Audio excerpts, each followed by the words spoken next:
Did you imagine you'd get to this point when you moved across from Sydney? You'd be skipper, you'd be, building towards something pretty special and locked in long term?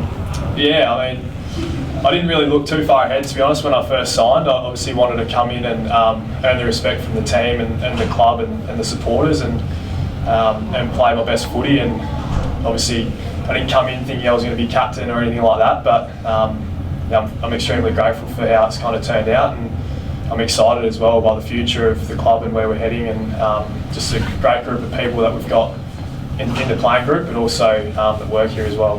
Where does your development come from on field, do you think, in those couple of years that you've been here? Is it purely the move to midfield that's elevated your game, or how? No, I think obviously I'm extremely grateful for Sydney and my time there, and the craft that I was able to build over there, but then also coming here, I think maturing as a human off field, and then off the back of that, I think our strength and conditioning program and high performance team have been massive for me in terms of getting my body right and performing week in, week out, which is something that I probably struggled with early days. So there's a number of things I think that have helped me along the way, and obviously the coaches to help develop me and my game. That's been a massive part of being able to perform at a pretty high level, I suppose. The mechanics of the deal, is it something you really pushed for, or was it something maybe the club had said, is this what you'd be interested in? It was a bit of both, to be honest. It was pretty open dialogue between my management and the club, and I just sort of sat back and let them deal with it all. Obviously, I have a couple of years to go at the moment, but they were keen to lock away a few more, and obviously I was more than keen to hang around and repay my faith to the club. You've had a very good season here individually. Do you feel like this is your best one, given where the club's at as well? I don't think so. I think I've still got so much that I want to improve on and get better at, and I think as a group, it's definitely the most consistent we've been able to play, and that's due to the other guys performing around me as well. So I feel like all our leaders are playing good footy. All the young guys coming through have shown such great development. So individually, I know I've got more to give, but also as a group, I feel like we've matured as well, and we're playing some good footy off the back of that. Just before Dawes takes off, did you want to ask Nicks anything while they're both sitting there together? Read the contract? Yeah, just Matthew, I mean, the move to midfield has obviously been the catalyst for Jordan now to be one of the elite players in the game, but you've spoken about how that came about. But did you have you got more than you wanted when you signed him? Does that make sense? Yeah. You know what I mean? Has he turned out? Of course he's performed exceptionally well since arriving at the footy club, on and off field. We saw some standout attributes when we watched him play. He mentioned his time in Sydney, and we understand the development process there is one of the best in the competition. We have knowledge of that. So that in combination with the competitor that he is, the authenticity that he works with, we were confident of what we were going to see, but to come out in a showdown post siren and to, some of the other things that Jordan's done on field, we probably didn't expect to see that as early as we did. And I think maybe those moments we were expecting that he would stand up in big moments, but not to see it to that level. The most impressive part is just who Jordan is as a person, and we knew that coming in. We knew the family, we knew the background of why he was who he was, and we knew he'd fit into our culture. And that culture is led by other players that are here, and we knew that would connect straight away. So the likes of Ben Keys and Riley O'Brien and Taylor Walker and Rory Sloan, these guys, we knew Jordan would learn from those guys, and they would learn from him. At what point, Dixie, did you realise that Jordan could be a long-term skipper for the club? Well, it didn't take too long. Jordan coming in sort of probably spent the first 6 or 12 months, I reckon, just sitting one back, watching our group and learning how we went about it.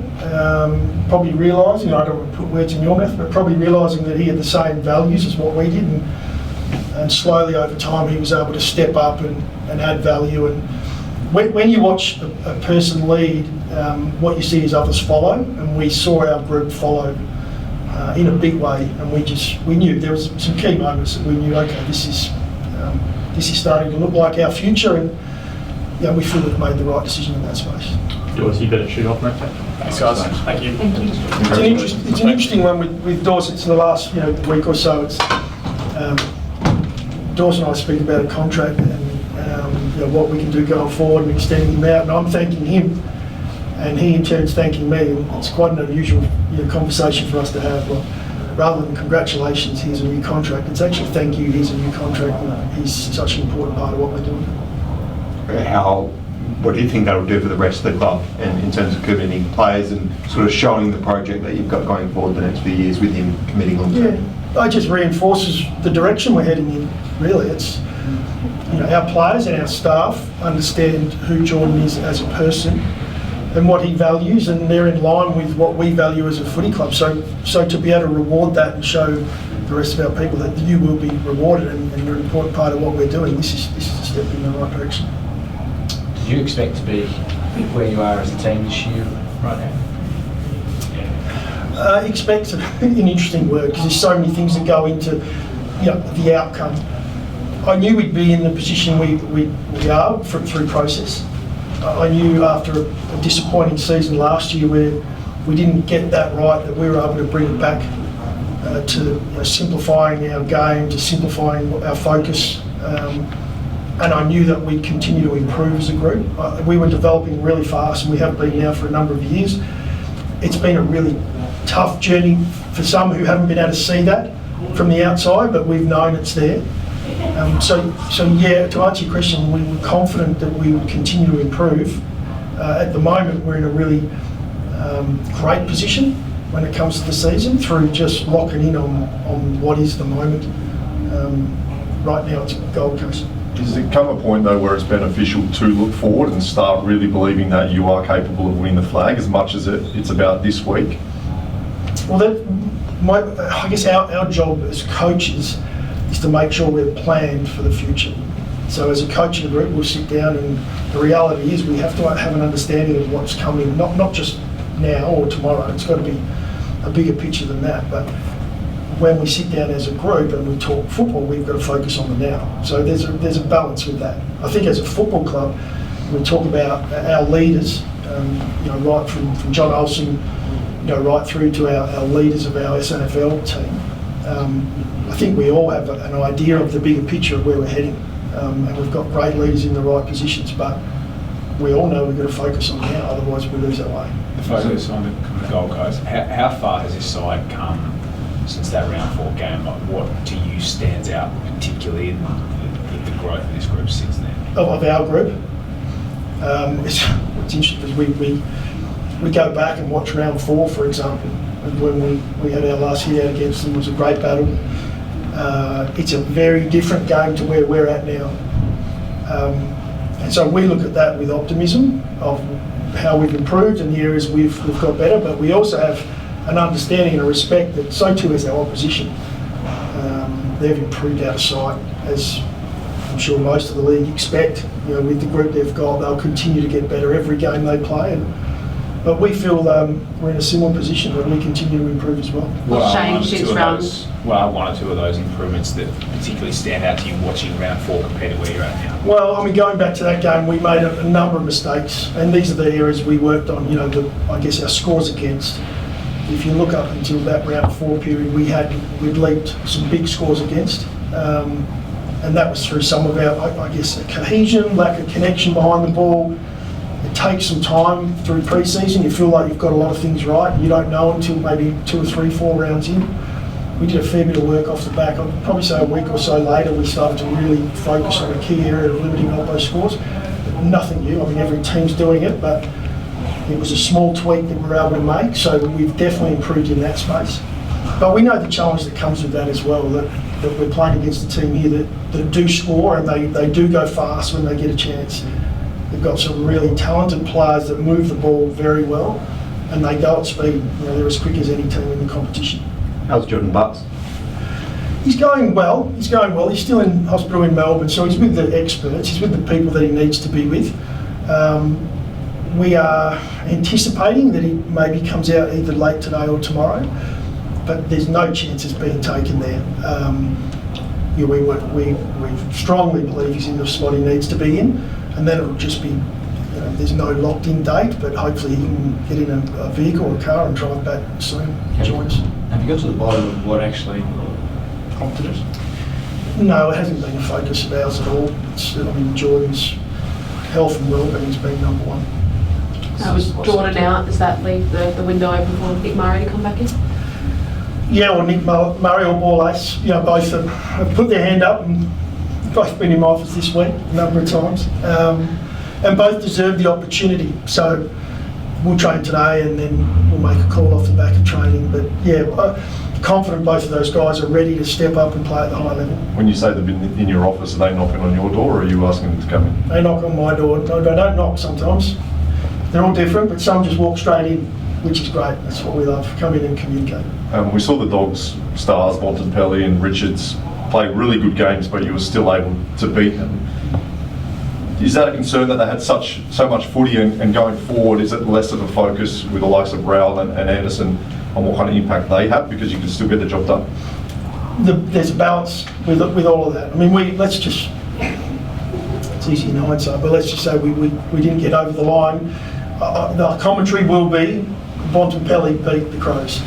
So we constantly look at that. Well, what is the balance for us of putting attention into an opposition individual or us getting it done as a team? And when we look back on the vision, it's very much our team defence that lets us down in those moments. And you have to tip your hat sometimes. There are players in the league, and Bontempelli's one, that are very, very hard to stop, whether that's a tag or whether that's team defence. He's an outstanding player. One of the most anticipated matchups would be Riley Philthorpe v Mac Andrew. Both have been pretty good at maybe dampening expectations in terms of a fiery encounter, but you know how much of a competitor Riley is. Would you almost encourage a bit of him to sort of get in his face a little bit, and do you think that's the type of matchup we'll see? No, I think it's going to be a great matchup if it does end up that way, which we'd anticipated would. And I love that. We're not shy away from that. I think both players are really looking forward to it. You can see it, but neither of them are going to come out and say we're going to have it on and this is going to be a fight and so on. I think both of them just want to play really strong footy. Both young players in the competition, really exciting. I mean, Mac Andrews playing some great footy. So it's going to be a really good battle to watch two guys go at it. There'll be more than that though. There'll be others obviously running around out there that'll be trying to help out, and we'll be trying to do what we can to feed Riley the ball whenever we can. Has Andrew been spoken about internally at all this week? Do you use it as a bit of motivation to just put a bit of fire? No, because it's not the process that we go through. We do talk about our opposition, and we study them and we know them inside out, and there's a lot, as you mentioned, Rowell that's playing through there, and Miller going out's a really important one for him, what he's been able to do with them, and Anderson. And so it's not an individual player that we look at, it's a team. But within that team, who does impact the game and who's really important to them? Well, Mac Andrews is one of those players. How did it sit with you though when you saw it again? The aftermath, I guess. Of the last time we played them? Yeah, if you watched the replay, you might not have seen it on the ground, but the cameras were right in on it. I think I might have commented around it. I have the same comment now. It means I'm authentic, but I don't mind it. It was two competitive players that want to win, and I felt that's how it finished. The game finished on that note, and got no issue with it whatsoever. Just on Matt Crouch, back in the sample after a long layoff, is he going to need 2 or 3 weeks there, or if he has 40 touches on the weekend and plays his role, he could be straight back in? Won't be touches, I can tell you that much. It'll be where's Matty at, how's he feeling. It'll be us having a conversation around what's best for him, probably first, to see where his body's at, and then the team. And is the opportunity there for him to come in and make us even better. It's an exciting time for us actually to have, Matty, he feels great at the moment. The footy stuff's going to challenge him to change of direction, but we're looking forward to getting him back. What's the latest on Rash? Josh is doing great. He's been in and out of the club. He's in a brace at the moment. I think he's got a couple more weeks in the brace, but I think he wants to come up and coach with me in the coach's box. He's a student. He's amazing how he's locked in, and he's been able to look at the positive out of it, and he's gone to work. So I know he's going to do everything he possibly can to get back, but it'll be one where there won't be risk taken. It will be pushing from a time point of view, whether he's back before the end of home and away season. Just another one on Phil Thorpe. When you've got a guy like that who just dominating at the moment, and he goes and kicks 6 straight, is his ceiling almost unlimited? Like a guy who's got, who at times almost seems like there's no match up for him. Like what he can do in games, you just almost just get it to him. I know you've got so many options down there, but what he can do is almost unmatched. Not yet. I think he's still got a fair bit that he's working through and working on. But it's in a positive space at this point. And I think he's benefiting too from what Darcy Fogarty's been able to find over the last 2 or 3 weeks.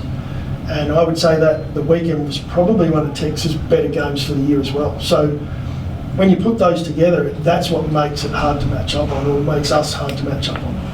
Where Riley, to come off other players and try and help, it's tough for our opposition. One, the way we move the ball, the way our midfielders connect with our forwards.